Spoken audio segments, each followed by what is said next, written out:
지난주에 이어서 우리가 조금 몇 가지 질문을 한번 생각해 보았으면 합니다. 여러분의 삶의 목적은 무엇입니까? 무엇을 바라보며 여러분 살아가고 계십니까? 무엇 혹은 누구를 따라가고 계십니까? 그리고 여러분이 제가 여러분에게 드리는 세 가지의 질문, 인생의 근본적인 질문입니다. 여기에 분명한 답을 여러분들은 가지고 계신지요? 이러한 질문에 대한 답을 여러분들이 가지고 있지 않다면 우리의 인생은 무의미한 인생이 됩니다. 그저 하루하루를 살아가는 것만으로는 삶의 깊은 의미와 목적을 찾을 수가 없는 것이죠. 오늘 본문을 통해서 우리의 주님이신 예수님께서 성도인 저와 여러분의 인생에 어떤 목적과 방향 그리고 사명을 주시는지 함께 살펴보도록 하겠습니다. 가장 먼저 본문 18절에 갈릴리의 들에 다니시다가 두 형제 곧 베드로라는 시몬과 그의 형제 안드레가 바다에 그물 던지는 것을 보시니 그들은 어부라. 가장 먼저 그물을 던지는 사람들에 대해서 함께 나누겠습니다. 예수님께서는 공생의 사역을 시작하시면서 가장 먼저 갈릴리 바다에서 고기를 잡던 어부 베드로와 안드레를 제자로 부르셨습니다. 이것은 결코 우연이 아닙니다. 예수님은 언제나 어떤 목적을 가지시고 행동하셨죠. 당시 이스라엘의 갈릴리 바다, 가장 이스라엘 백성들에게, 이스라엘 사람들에게 가장 중요한 생계수단 중 하나였습니다. 많은 사람들이 바다에서 생선을 잡아 생계를 유지했고 그것이 이스라엘 민족에게 굉장히 중요한 산업이었습니다. 베드로와 안드레, 그런 평범한 어부들 중 하나였죠. 그들은 매일 아침 일찍 일어나서 바다에 나가서 그물을 던졌습니다. 때로는 풍성한 어획량의 물고기를 많이 잡아서 기뻐하기도 했고 때로는 빈 그물로 돌아와서 실망하기도 했습니다. 여러분, 어부로서 그들의 가장 큰 소원은 물고기를 많이 잡는 것이었죠. 물고기가 많이 잡히는 날에는 그들의 얼굴에 웃음꽃이 피었습니다. 그리고 그들의 마음이 기쁨으로 가득 찼죠. 이제 온 가족이 모여서 풍성한 식탁을 나눌 수 있구나. 하지만 물고기가 잡히지 않는 날에는 얼굴에 실망과 걱정의 그림자가 드리워지죠. 내일의 양식을 어떻게 마련할 것인가에 대해서 걱정이 그들의 마음을 짓눌렀을 겁니다. 특히 여러분, 베드로는 우리가 여기는 안 나오지만 성경 여러 곳에 결혼해서 가정을 꾸리고 있었습니다. 그의 장모님은 병석에 누워 있었죠. 그래서 그녀의 약값과 치료비를 베드로는 마련해야 했습니다. 생계를 책임지는 가장이었죠. 그 무게를 베드로는 짊어지고 있었던 것이죠.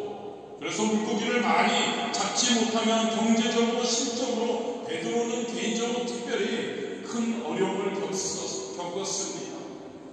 매일매일의 베드로만이 아니라 어부들의 고기잡이 결과에 일희일비하는 삶을 살았던 것이죠. 여러분, 저와 여러분의 모습이 이 모습이 아닐까요? 이 세상의 기준에 맞추어 살아가는 우리 모두 하루살이 인생을 살아가고 있는 것은 아닐까요? 오늘의 성과, 오늘의 성취, 오늘의 상황에 따라 기분이 오르락내리락하는 인생, 마치 괴로운 광야 같은 인생길을 우리는 걷고 있지 않는지요? 찬송가 479장 1절에 가서는 이렇습니다. 괴로운 인생길 가는 몸이 평안히 쉴 곳이 아주 없네. 걱정과 고생이 어디는 없으니 돌아갈 내 고향 하늘 나라. 여러분, 세상만을 바라보고 사는 인생, 이 세상에서만 기쁨과 만족을 얻고자 하는 인생, 마치 밑바닥이 깨진 항아리에 물을 붓는 것과 같습니다. 아무리 열심히 물을 부어도 그 물은 계속 새어나가죠. 결국 항아리는 절대 채워지지 않습니다. 얼마나 허무한 일인가요? 솔로몬은 이러한 삶의 허무함을 누구보다 깊이 체험했죠. 그는 이 세상의 모든 부와 영광, 지혜와 쾌락을 다 누렸죠. 그럼에도 불구하고 그 솔로몬은 이렇게 고백합니다. 전도서 1장 9절이죠. 이미 있던 것이 후에 다시 있겠고 이미 한 일을 후에 다시 할지라 해 아래에는 새 것이 없나니. 그렇습니다. 여러분, 솔로몬이 말한 대로 세상의 모든 것은 잠시 있다가 사라지는 것이죠. 우리가 아무리 이 세상에서 성공하고 이 세상에서 명예를 얻고 부를 쌓아도 결국은 모두 빈손으로 떠날 수밖에 없는 것이죠. 그런 상황에서 여러분, 지금 여러분은 무엇을 바라보며 살고 있습니까? 저와 여러분의 인생의 그물을 어디에 던지고 있습니까? 어디서 저와 여러분의 삶의 의미와 목적을 찾고 있습니까? 베드로와 안드레는 갈릴리 호수에서 태어나 어릴 때부터 고기를 잡는 것 외에 다른 일은 생각도 하지 못하고 살아왔죠. 그들의 알던 세상은 그게 전부였습니다. 그 좁은 세계 안에서 그들은 살고 꿈꾸고 일하고 때로는 실망하고 때로는 기뻐했습니다. 마치 저와 여러분은요, 몸부림치고 하나님의 자녀로 성도로서 거룩한 자로서 살아가지만 죄 속에서 태어나서 죄를 짓고 살다가 죄 가운데 죽어가는 저와 여러분 인간의 인생의 모습과도 같지 않는지요? 더 깊은 목적, 더 깊은 의미를 찾지 못하고 그저 세상의 작은 틀 안에 갇혀 살아가는 모습, 아무런 영원한 소망이 없는 베드로와 안드레와 같은 모습이 저와 여러분의 모습이 아닌지요?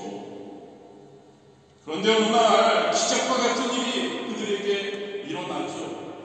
베드로와 안드레의 삶에 예수님이 찾아오신 겁니다. 모든 것을 변화시키는 드디어 만남이 이루어지는 것이죠.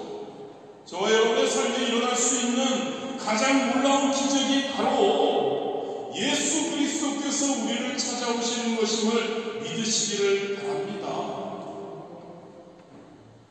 아멘. 예수님이 우리를 찾아오시는 것, 그것이 우리 인생의 최고의 기적이라는 거죠.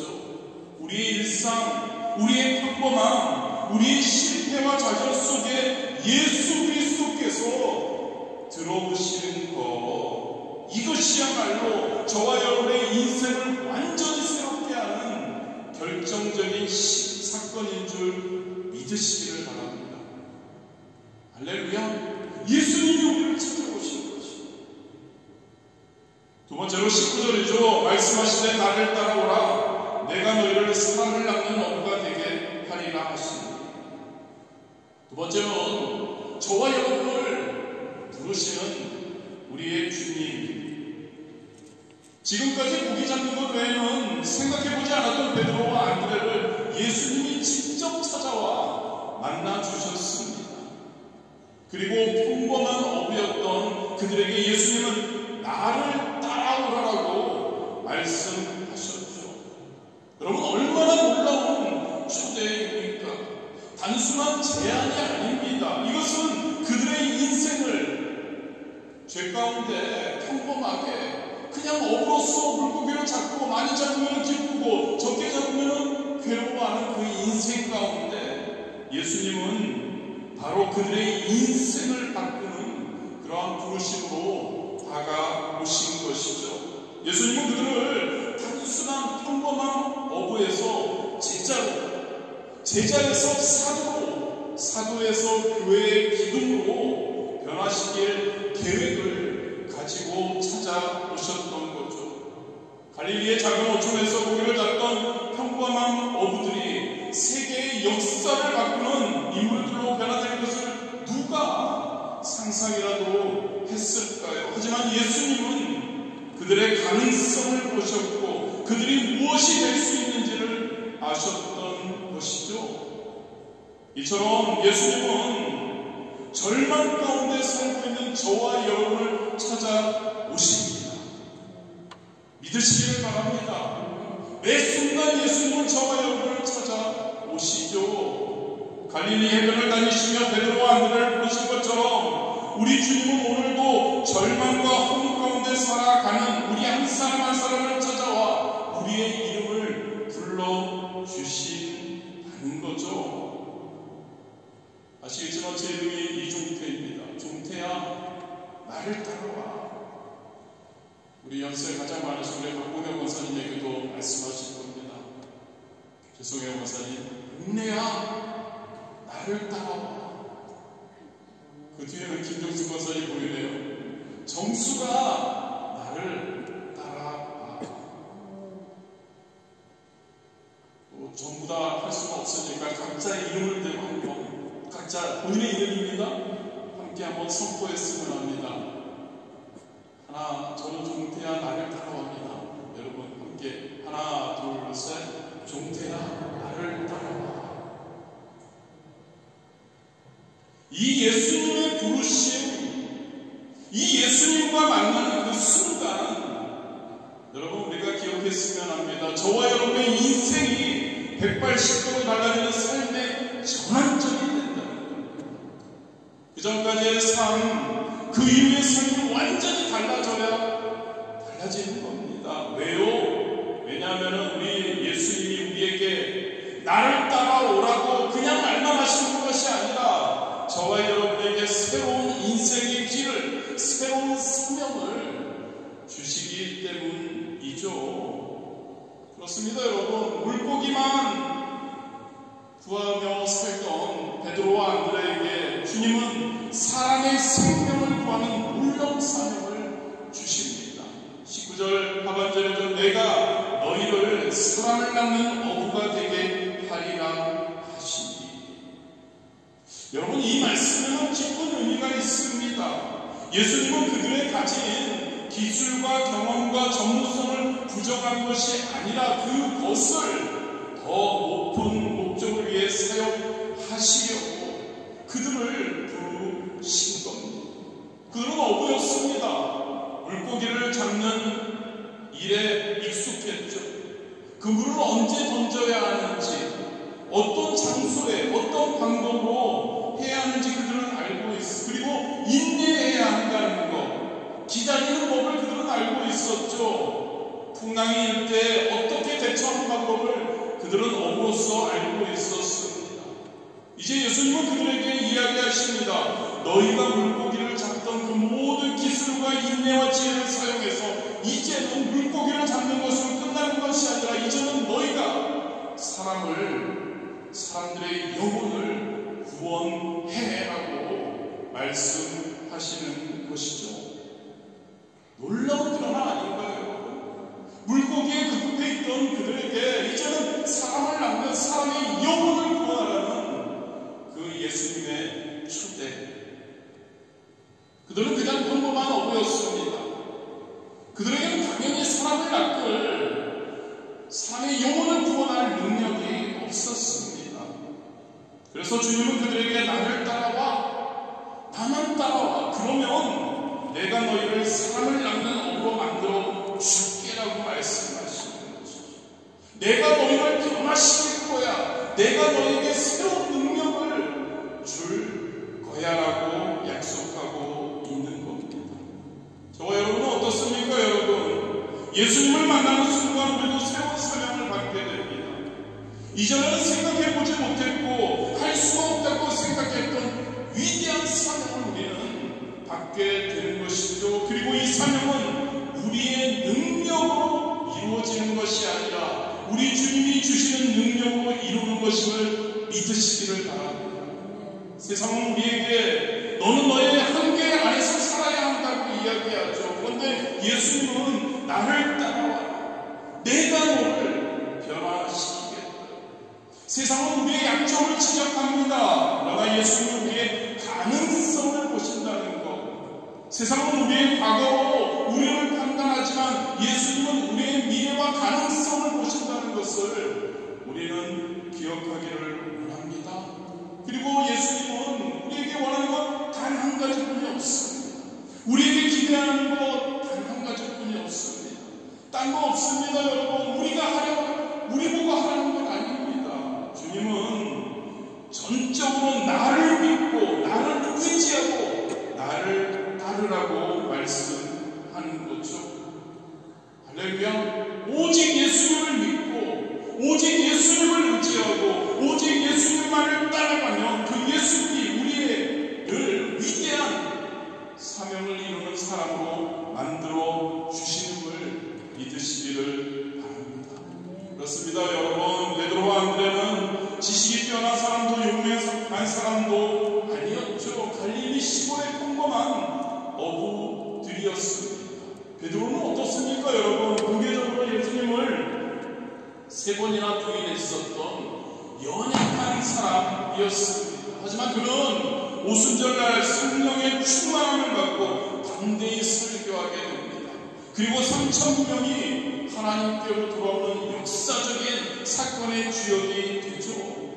베드로와 안드레는 초대교회의 든든한 지도자가 되어 주님 앞에 귀하고 아름답게 쓰임 받았죠. 수많은 영혼을 낳는 그러한 영적 어부가 되었습니다. 그리고 베드로는 로마에서, 안드레는 소아시아와 그리스에서 복음을 전하다 순교했다고 전해지죠. 그들의 변화입니다, 여러분. 그들은 자신의 생명까지도 주님을 위해 기꺼이 내어 놓았던 것이죠. 지금 그 예수님이 저와 여러분을 사명의 길로 부르십니다. 저와 여러분의 유익과 만족을 위한 삶이 아니라 이전은 여러분, 물고기 잡아서 물고기 많이 잡히면 너무 좋다 할렐루야 외치고 물고기가 안 잡히면 놀래루야 하면서 하는 우리의 삶이 아니라요, 여러분. 이제는 하나님의 영광을 위한 삶, 할렐루야, 하나님의 영광을 위한 삶, 절망에 처한 사람들에게 예수 그리스도의 구세주 되심을 전하고 그들에게 꿈과 희망을 갖고 살아가게 하는 사명, 우리에게 주셨음을 믿으시기를 바랍니다.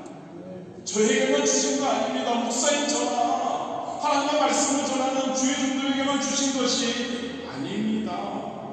우리 모두를 위한 것임을 믿으시기를 바랍니다.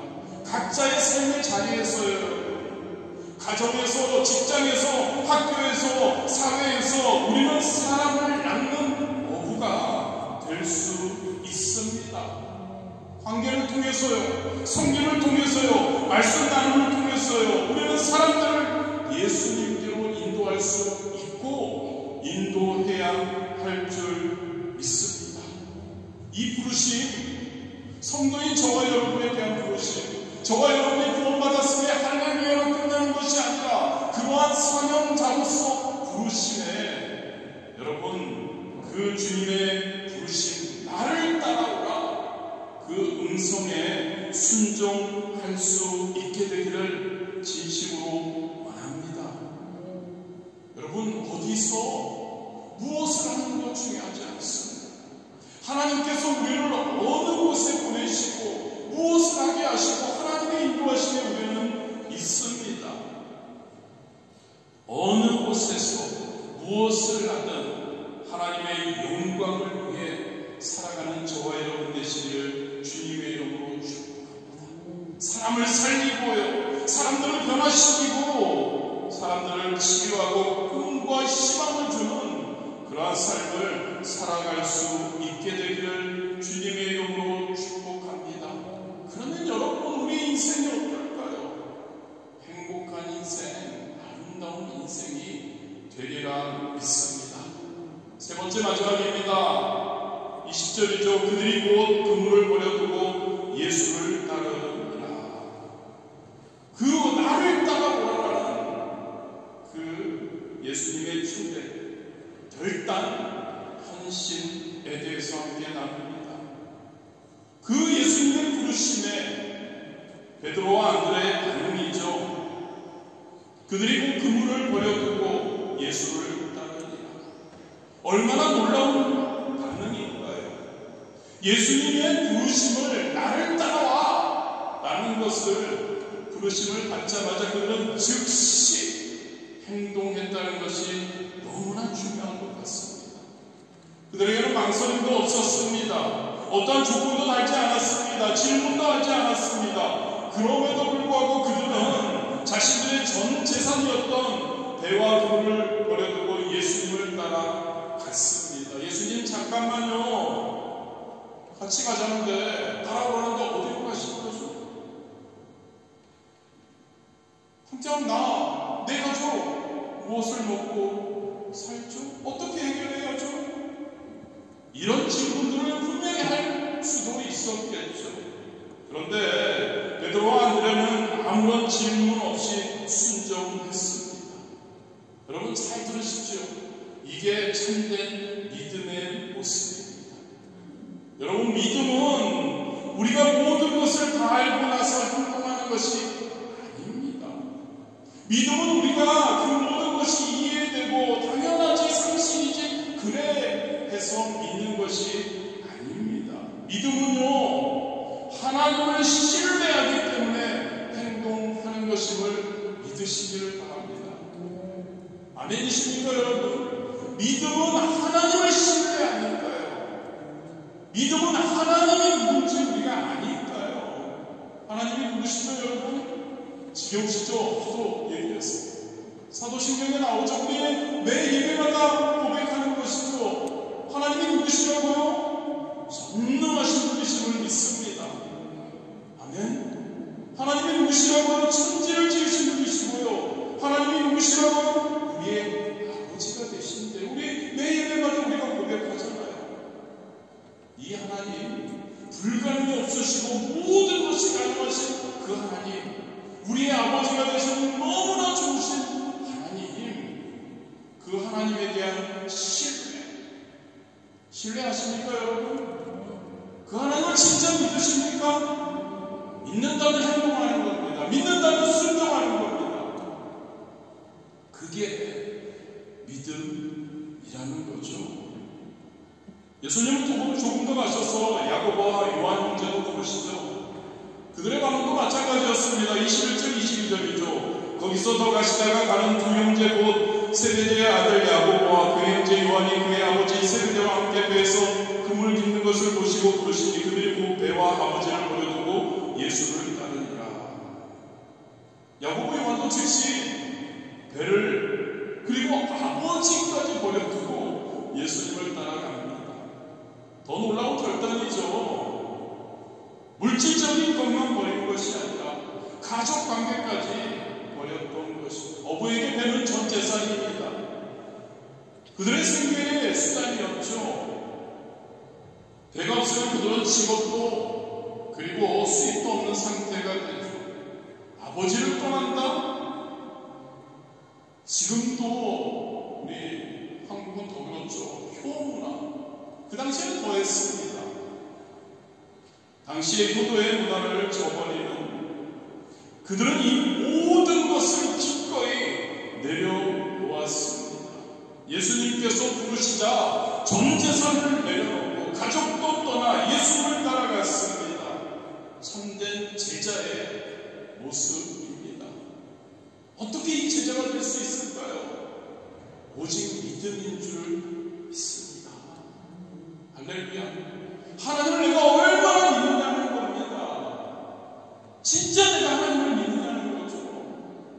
진짜 믿는다면 하나님이 누구시라고요? 불가능이 없으시고 모든 것을 하실 수 있는 하나님, 전능하신 하나님, 우리 아버지가 되시는 너무나 좋으신 하나님, 우리를 어렵게 하려고 하지 않으시고 우리를 곤란 가운데 두려워하지 않으신 하나님에 대한 믿음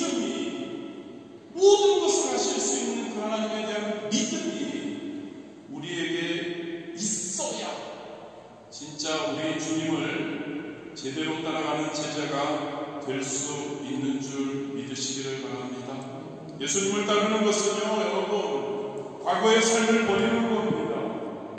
그리고 새로운 삶을 사는 겁니다. 단순히 종교적 행위, 예배 나오고 하는 그러한 의식적인 참여, 그것 아닙니다. 전인격적인 변화가 일어나야 합니다. 할렐루야. 저와 여러분의 삶이 변해야 합니다. 저와 여러분의 생각이 변해야 합니다. 저와 여러분의 말이 변해야 할 줄 믿습니다. 우리의 삶이, 우리의 인생이 변화되어서 하나님께 헌신하는 우리가 되어야 할 줄 믿습니다. 베드로를 비롯해서 예수님을 만났던 이 어부들은 아무런 희망도 없이 살던 과거의 삶을 완전히 청산하고 새로운 삶을 향해 예수님을 따라 나아갔습니다. 자신들의 삶의 중심이었던 고기를 잡는, 물고기를 잡는 것에서 사람을 낚는 것으로, 물질적인 성공에서 영적 성공으로, 일시적으로 배부름에서 영원한 것으로 그들은 옮겼던 것이죠. 저와 여러분, 예수님을 따르기로 결단하신 분들이시죠? 예수님을 따르기로 결단하신 분들 맞으십니까? 성도가 그거예요. 내가 성도라고 해서 예배에 나와서 그냥 하나님 할렐루야 예배 드리는 게 성도가 아니라니까요. 예수님을 나는 진짜 믿고 예수님을 따르겠다라고 결단하는 사람이 바로 성도인 거죠. 그런 사람들에게 이 세상의 부귀와 영화는 더 이상 삶의 목적이 될 수 없음을 믿으시기를 바랍니다. 별로 인정하기 싫으시죠? 부와 명예와 그걸 누리기를 원하시죠? 그런데 여러분, 그러한 것들은요, 우리가 성도로서 하나님의 뜻에 따라 각자 받은 사명의 필요에 따라 그런 것들은 부수적으로 오는 겁니다. 아까도 말씀드렸잖아. 하나님 누구시라고요? 좋으신 하나님이십니다. 아니, 좋으신 하나님께서 우리가 배를 쭉쭉 굶고 우리가 맨날 빌리고 다니고 하기를 원하신다고 생각하십니까? 우리만 제대로 하나님 안에 거하고 하나님만 제대로 믿는다면 하나님께서는 우리의 삶의, 세상 사람들의 삶의 목적이 되는 그러한 부귀와 영화를 우리에게 주실 줄 믿습니다. 하나님만 따라가면, 하나님만 믿는다면 그러한 것들은 생기기도 하고 없어지기도 하는 부수적인 것이 되는 겁니다. 중요한 것은 여러분, 저와 여러분 성도로서 중요한 것은 무엇인지 아십니까? 그러한 것들이 더 이상 우리 마음의 우상이 중심이 아니 되어야 합니다. 할렐루야. 예수님은 우리에게 말씀하시죠. 마태복음 6장 34절입니다. 여러분, 이거 진짜 붙들어야 합니다. 너희는 먼저 그의 나라와 그의 의를 구하라. 그리하면 이 모든 것을 너에게 더 하시리라. 믿으십니까 여러분? 하나님이죠. 예수님이죠. 믿음이죠. 먼저 우선과 그렇게 주님을 따라가면 시편 23편 1절 야훼는 나의 자신이 내게 부족함이 없으리이다. 우리의 모든 것을, 우리의 필요를 책임져 주심을 믿으시기를 바랍니다. 인생에 대해서 질문을 우리가 지난주부터 좀 하고 있죠. 인생이 좀 행복하려면 진짜 우리는 만족하고 기뻐야 합니다. 그런데 여러분, 그것이 진짜 참된 만족과 기쁨, 그것은 우리 주님만이 우리에게 주실 수 있습니다. 세상의 것들은 우리를 기쁘게 할 수 있습니다. 좋죠. 맛있는 거 먹고 즐기고 잘 입고 좋은 곳에 가서 좋은 것들 보고 너무 좋습니다. 그런데 아까도 함께 나눴지만 솔로몬의 고백처럼 영원한 기쁨 우리 주님으로부터만 온다는 것을 믿으시기를 바랍니다. 세상을 살아가면서 염려하지 마십시오, 여러분. 걱정하지 마십시오, 여러분. 모든 것 예수님의 말씀에 순종하기로 결단하고 나아가면 그 모든 것이 우리에게 가장 좋은데 가장 좋은 방법으로 가장 좋게 주어진다는 것을 믿으시기를 바랍니다. 우리에게 모든 우리를 너무나 잘 아시고 전능하시고 우리 아버지가 되신 하나님께서 우리가 하나님 앞에 모든 것을 내려놓고 믿음으로 나아갈 때 놀라운 은혜로 함께하여 주시리라 믿습니다. 독일의 공건주의 운동에 공을 이끌었던 진젠도르프 백작 1700에서 1760년도에 살았던 분이십니다. 그의 일기장에 다음과 같은 유명한 글을 그는 남겼습니다. 나에게는 단 한 가지 열망밖에 없다. 그것은 예수님 오직 그분뿐이다. 할렐루야. 저와 여러분의 고백이 되기를 원합니다. 나에게는 단 한 가지 열망밖에 없다. 그것은 예수님 오직 그분뿐이다. 예수님만의 저와 여러분의 열망이 될 수 있게 되기를 주님의 이름으로 축복합니다. 그럴 때 여러분, 오늘의 주인공들요, 베드로, 안드레처럼 야고보, 요한처럼 모든 것을 그분만이 우리의 열망이 된다면 우리는 모든 것을 기꺼이 내려놓을 수 있을 겁니다. 그리고 그분을 따라갈 수 있을 것을 믿습니다. 할렐루야. 말씀을 마무리하고요, 여러분. 오늘 우리는 예수님이 나를 따라오라는 부르심에 대해 생각해 보았습니다. 세 가지만 여러분들이 기억했으면 좋겠습니다. 가장 먼저요, 여러분, 세상의 것만을 추구하는 삶은 허무하고 의미 없다는 것을, 무의미하다는 것을 기억하십시오. 갈릴리 바다에서 매일 그물을 던지는 어부들처럼요, 저와 여러분 세상의 성취와 소유에 일희일비하며 살아가고 있지는 않냐는 겁니다. 이러한 삶은 절대 우리는 진정한 만족과 평안을 누리지 못합니다. 할렐루야. 저와 여러분의 세상 것이 아닙니다, 여러분. 예수님입니다. 믿으십니까? 예수님만이 우리의 열망이 되어야 합니다. 두 번째로요, 예수님은 우리를 찾아오셔서 더 높은 목적, 더 깊은 의미가 있는 삶으로 부르신다는 것을 기억하기를 원합니다. 예수님은 베드로와 안드레를 물고기를 낚는 어부에서 사람을 낚는 어부로 변화시키셨죠. 마찬가지입니다. 우리 예수님은 우리의 재능, 기술, 경험을 부정하는 것 아닙니다. 그것을 하나님 나라의 목적을 위해 사용하도록 변화시키기를 원하신다는 것을 믿으시기를 바랍니다. 그러니까 여러분, 세상을 그냥 살라는 거 아니죠. 열심히 우리 학생분들은 공부하십시오.